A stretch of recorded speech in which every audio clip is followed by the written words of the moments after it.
moose or a buffalo or some they're fighting. What kind of animal is that? Do you know what this is? I bet you don't. Chances are, most of you have never seen this tree chonk before. I'll tell you in a second, but first, quick question. If you had to take a blind guess, how many species of mammals do you think are in the world? Think of all the ones you've seen in your entire life and try to imagine what number that would add up to. The answer? 6,495. And counting, and that's just the mammals. Add in animals in general, and we're talking millions. Which brings me to my next point. Armageddon, like that. Illuminati from Madagascar. What the is that? Damn, that's from Madagascar. Something from the Bronx. Oh, that's super nasty. One of the is right there on 14th Street.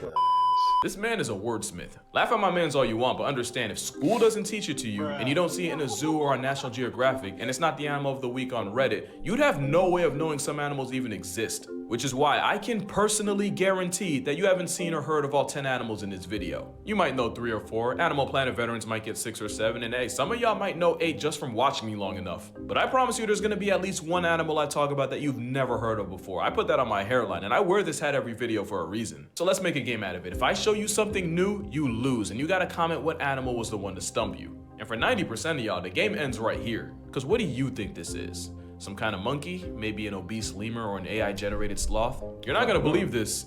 It's a koala. Okay, not really, but koala is actually closer than anything else I said. This porky, dead-eyed struggle monkey is the bear cuscus, and despite looking like nature made it on a deadline with spare parts, it's actually a marsupial. This thing that looks like a Madagascar understudy is more related to kangaroos, devils, and quokkas than it is to any lemur. And that's about as much as we know about them because we haven't been able to figure out much more. They've essentially been gatekept from the rest of the world, only found on the Indonesian island of Sulawesi and remote islands nearby. We have no clue how many overstuffed trichunguses or chungai are in circulation, and currently only 4 zoos have this monkey sloth on its roster. Even its name is an identity crisis since cuscus means possum, meaning on paper, you're looking at a bear possum. But its Latin name is Ailurops ursinus, and I didn't take Latin in high school because French was too sexy, but I'm pretty sure that means cat bear. Basically, not even science had a handle on what this off-brand koala was. And they have the same meal plan as them, and since they eat nothing but leaves, they virtually spend their entire lives on quarter playback speed. In fact, this great value lemur spends 5% of its day eating and 63% resting. That's 16 hours a day eating and recovering from eating.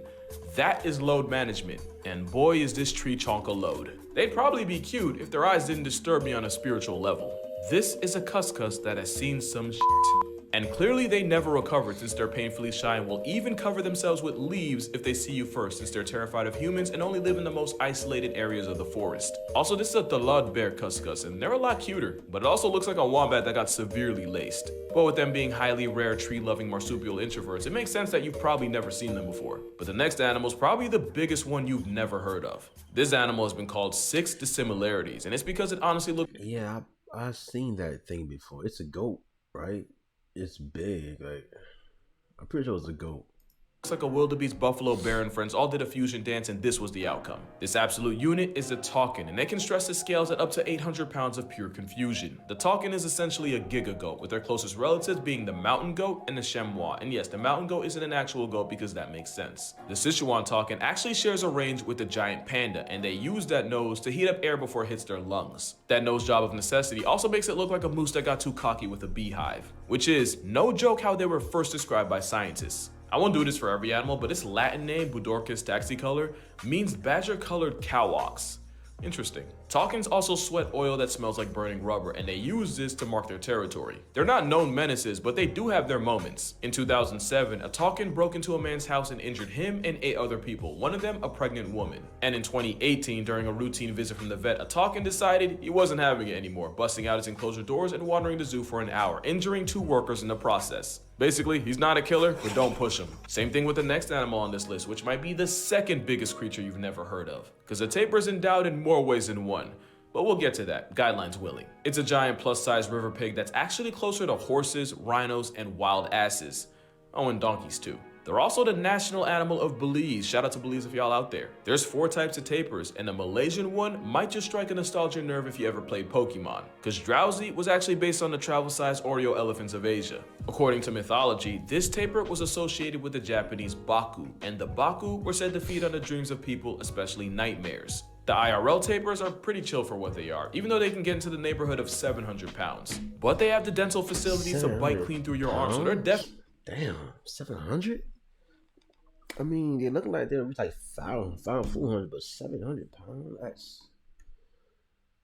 That's wow. That's wow. Definitely one of those F around and find out animals. One family found out when a tapir nearly ripped a 2-year-old in half during a supervised visit in a Dublin zoo. But for the most part, this boneless river rhino is just a flaccid-faced gentle giant that I kind of wish the world was more aware of. I mean, just look at the teeth. How you gonna say this thing almost ripped a 2-year-old in half and then call it a gentle giant? Nah, that ain't no gentle giant. That's just a giant ready to kill someone. Damn. What was the parents doing? Your child almost got... Damn, that's kind of scary. Sheesh. On this little guy. You can't tell me that's not cute. Speaking of babies and where they come from, tapirs must have made a deal with the devil we don't know about, since they have a 5th leg long enough to use as a tripod or as a DIY back scratcher. When it comes to herbivorous mammals of the world, the tapir is the real cock of the walk.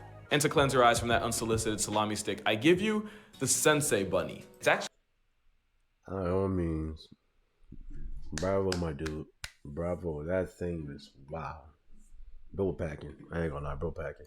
A rodent called a viscacha, and its closest relative is the chinchilla. But Sensei bunny just makes sense, especially since this is their default pose. And it's cause where viscachas live is chilly. It's also kind of cold, so they spend every morning sunbathing and waiting to provide advice to anyone who requires it.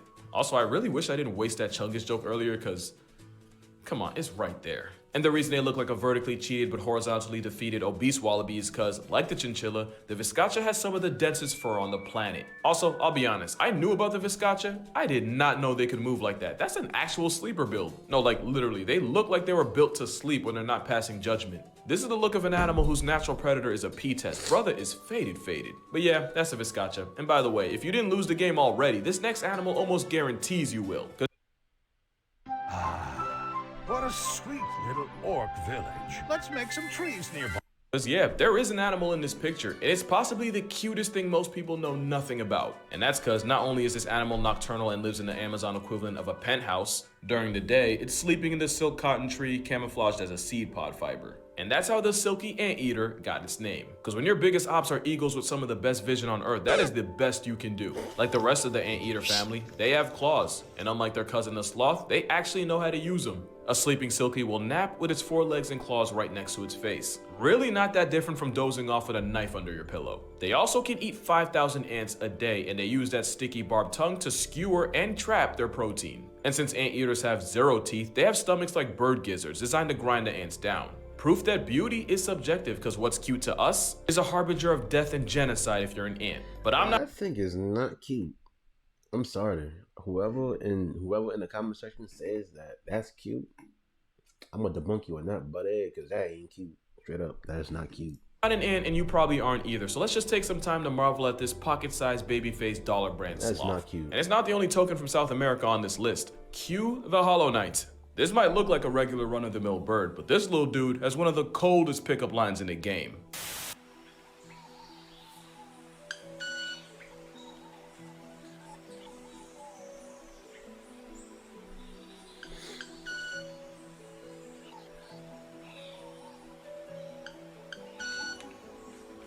That is a club-winged manakin singing a love song with his feathers. Basically, this small bird from Central and South America has modified flight feathers, and by vibrating them, the mannequin shoots a shot with a specialized sound that varies by bird. Some mannequins do a solid violin impression, others sound like fireworks on the 4th of July. Also, they make this sound by shaking their feathers 100 times a second, twice as fast as the mascot for ADHD, the hummingbird. And they do all this while dancing. They're really the Michael Jackson of birds. And I'm not even gonna pretend like I know everything. I didn't even know they existed until like a week ago. And if it wasn't for a certain holiday, this next animal might not exist, period. Also, I know the whole crab thing has kind of become a meme, but we're gonna have to talk about how many animals' endgame is a rabbit. This is the second animal here that isn't even remotely related to them, yet stole most of their design. The bilby is another marsupial, meaning this and Snorlax monkey are basically family. The greater bilby can be found in the harsh, arid deserts of Australia. Now you might be asking, is there a lesser bilby? And yeah, there was. And now they're dead. So clearly not good enough. The greater bilby's not that far behind since they're endangered,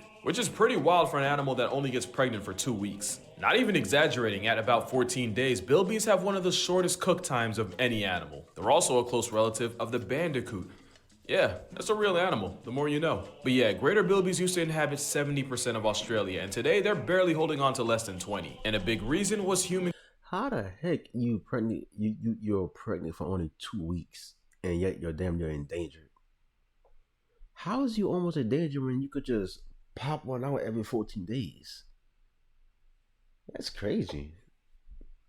Means airdropping threats like foxes and feral cats. But these days, the word's been getting out about the plight of the appropriation bunny, and they can thank the sale of chocolate bilbies on Easter. Easter bilbies started in '93, and they've been part of the culture ever since. It's only right that they replaced rabbits, since rabbits are one of the things that got the bilby population in the mud. But today, there's well over 3,000 of them. Not great, but they're not in the worst spot. They're not as down bad as animal number 8, since there's only hundreds of them left on the planet. Nobody would blame you if you went your entire life without seeing it, since they're shy, endangered, and the only place you can find them is in special underground caves in the Balkans. The Olm is a salamander that's blind, vampire pale, and happens to be one of the most fundamentally confusing animals in the world. First of all, they're not born blind, but they lose their eyes a couple months after they're born and even grow a layer of skin over them. Yet they can still detect and avoid light. The Olm can go a whole decade without food by storing important nutrients in their liver. Usually when you talk about animals that live the longest, you're looking at relatively bigger creatures like elephants, whales, and tortoises. This tiny blind salamander has a lifespan more comparable to us at about 70 years, and scientists believe they can max out at well over a century. For reference, there might be an Olm salamander right now that was alive when World War I popped off. A reason for this is, unlike Archduke Ferdinand, the Olm has 0 enemies. There was even one Olm on record that straight up didn't move for a whole 7 years. The Mannequin Challenge was in 2016. Bro just never stopped playing. Olms don't be rushing for anybody, which is why they wait once a decade to get laid. Yeah, they only breed about once every 12 years, which is probably why there's only an estimated 400 in stock. They done protected their peace so much that their whole community finna rest in it. And for animal number 9, you're gonna have to hear me out. Hyenas aren't unknown at all, but out of the 4 species of them, the brown hyena is by far the rarest and least talked about. Which sucks, because they're actually one of my favorite predators in Africa because I love me an underdog.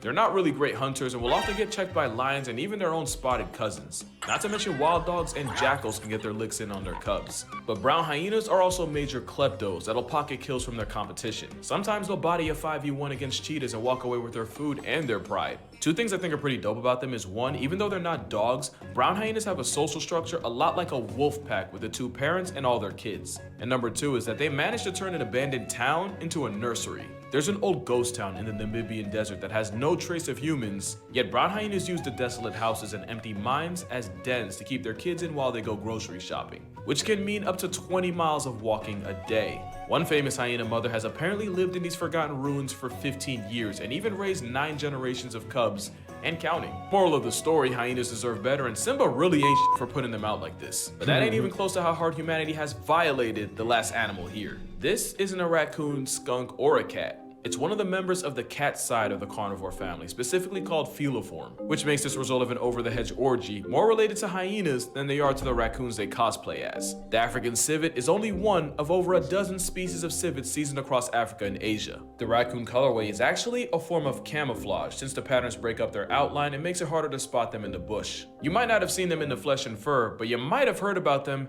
especially if you drink coffee, because the world's most expensive and gate-kept coffee, Kopi Luwak, is made from the coffee beans found in the poop of the Asian palm civet. How they literally put 2. I remember hearing something about that a while back, or how they take the poop and they take the stuff out of it.